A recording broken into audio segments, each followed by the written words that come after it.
Bonjour tout le monde, bienvenue à F comme dans Caro en ce mardi 30 novembre. Caroline Schreier est la jeune animatrice de l'émission F comme dans Caro à la nouvelle station francophone d'Ottawa, CJFO.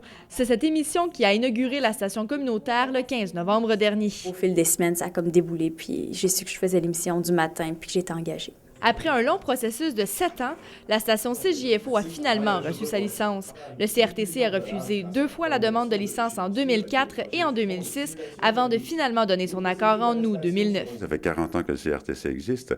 C'est la première fois qu'on est revenu sur une décision en raison de certaines pressions qui ont été effectuées, oui. Avant l'arrivée de CJFO, il y avait 26 stations anglophones à Ottawa et aucune en français.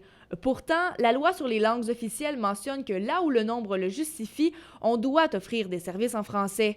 Le monde de la radio à Ottawa, la capitale du pays, ne respectait donc pas l'esprit du bilinguisme. Le CRTC n'a vraiment pas eu le choix, puisque 15 % de la population d'Ottawa est francophone, sans compter les 250 000 auditeurs potentiels en Outaouais.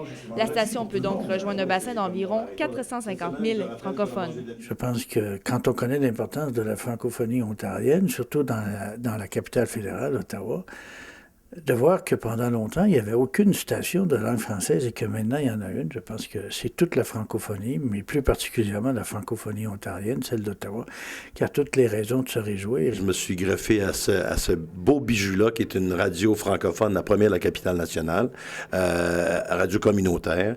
Et je suis pas arrivé ici avec mes souliers de personnalité connue, mais plutôt avec l'envie de transmettre puis de travailler avec une jeune équipe.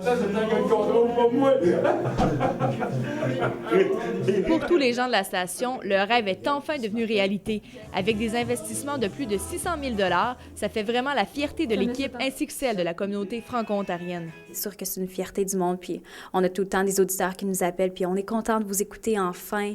Donc, c'est certain que les gens sont vraiment contents que finalement, le rêve est devenu réalité. On surveille quoi en actualité cet après-midi? La Ville d'Ottawa épargne 8 millions de dollars grâce à... Pour le moment, CJFO crée un véritable buzz dans la francophonie d'Ottawa.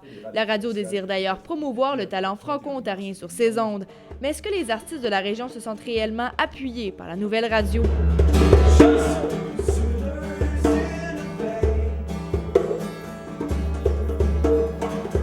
Le groupe de Rockland, Mastic et Digère fait partie du paysage culturel franco-ontarien depuis 2 ans.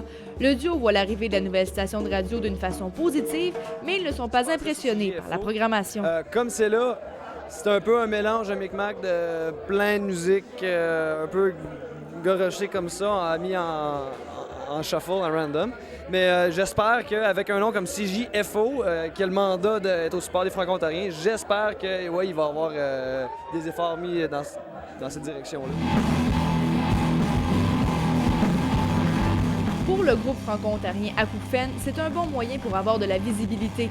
Ça devrait être plus facile pour eux d'être diffusés sur les ondes. Certain que ça va nous donner de la visibilité. Si pas de la visibilité, au moins de l'écoute. Parce que je pense que en premier, c'est l'écoute qui est important. Il faut que le monde accroche aux chansons. Puis une fois que ça c'est fait, ils viennent voir en spectacle. Puis là, ça se développe à partir de là, mais je pense que passer à la radio, c'est un bon pas pour le groupe. Parce que vu qu'on est encore un groupe amateur, puis on joue pas dans des grosses radios, c'est certain qu'une radio émergente, elle va faire jouer des groupes émergents, là. Par contre, le chanteur Mathieu Leroux considère qu'avec toutes les nouvelles plateformes comme YouTube et MySpace, la radio devient de plus en plus secondaire. Les jeunes sont plus souvent sur le web qu'à l'écoute de la radio. C'est quand même... difficile pour nous, comme groupe franco-ontarien, de rejoindre les jeunes à travers la radio. C'est certain qu'on donne priorité. On a eu une entente avec la PCM. Alors, c'est important que ces gens-là soient connus. Et là, ils ont un outil de promotion, un outil de diffusion. Profitez-en. Ottawa a le statut d'une ville bilingue depuis maintenant septembre 2002. Il aura fallu attendre toutes ces années avant qu'une station de radio communautaire francophone voie le jour dans la grande capitale. Et les attentes sont grandes. Sabrina Rivet, La Cité collégiale, Ottawa.